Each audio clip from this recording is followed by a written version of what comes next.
Hello student, আমি বিশ্বজিৎ। আজ আমি উচ্চ মাধ্যমিকের ভূগোল বিষয়ের তৃতীয় সেমিস্টারের সাজেশনটা দিচ্ছি। দেখো, কোন অধ্যায় থেকে? মানবীয় ভূগোলের মৌলিক বিষয়সমূহ।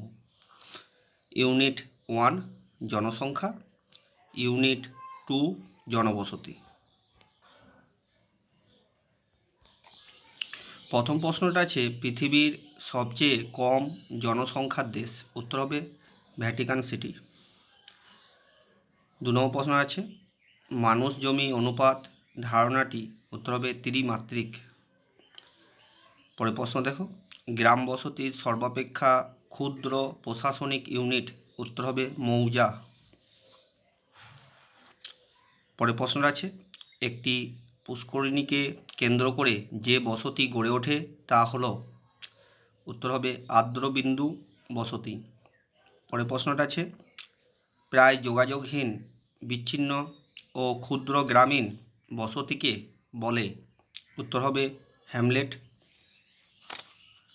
পরে প্রশ্ন দেখো, উপকূলস্থ বালিয়াড়ি বরাবর যে প্রকারের বসতি গড়ে ওঠে তা হলো?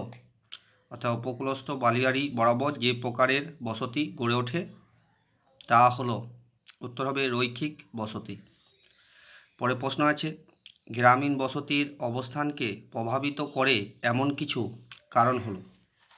দেখো উত্তরটা, জল সরবরাহ, সেচ সুবিধা, ভারী শিল্প, জমির প্রাপ্যতা। উত্তরটা আরেকবার বলে দিচ্ছি, জল সরবরাহ, সেচ সুবিধা, ভারী শিল্প, জমির প্রাপ্যতা। এরপরে প্রশ্নটা আছে, পলিস কথাটির অর্থ? উত্তর হবে নগরী। পরে প্রশ্ন দেখো, প্রধান রাস্তার সঙ্গে অপ্রধান রাস্তা মিলিত হয়ে যে বসতি গড়ে ওঠে? উত্তর হবে বৃক্ষরূপী বসতি। পরে প্রশ্ন আছে, জন্মহার ও মৃত্যুহার সমান হলে তাকে, একটা শূন্যস্থান আছে, বলে? উত্তর হবে স্থির জনসংখ্যা, অর্থাৎ স্থির জনসংখ্যা বলে। পরে প্রশ্নটা আছে, আফ্রিকার অতি বিরল জনবসতি যুক্ত অঞ্চলটি হলো? উত্তরটা দেখো, সাহারা মরুভূমি। তাহলে আফ্রিকার অতি বিরল জনবসতি যুক্ত অঞ্চলটি হলো সাহারা মরুভূমি। পরের প্রশ্নটা আছে, ভারতের অতি ঘন বসতিপূর্ণ রাজ্য হলো? উত্তর হবে বিহার। পরের প্রশ্ন দেখো, ভারতের অতি বিরল জনবসতি অঞ্চল? উত্তর হবে অরুণাচল প্রদেশ।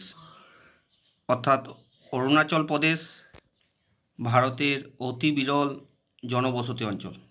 তাহলে অরুণাচল প্রদেশ ভারতের অতি বিরল জনবসতি অঞ্চল। পরের প্রশ্ন দেখো, উচ্চ প্রজনন হার ও নিম্ন মরণশীলতা, একটা শূন্যস্থান আছে, কারণ? জনসংখ্যার বৃদ্ধির কারণ। তাহলে উচ্চ প্রজনন হার ও নিম্ন মরণশীলতা জনসংখ্যা বৃদ্ধির কারণ।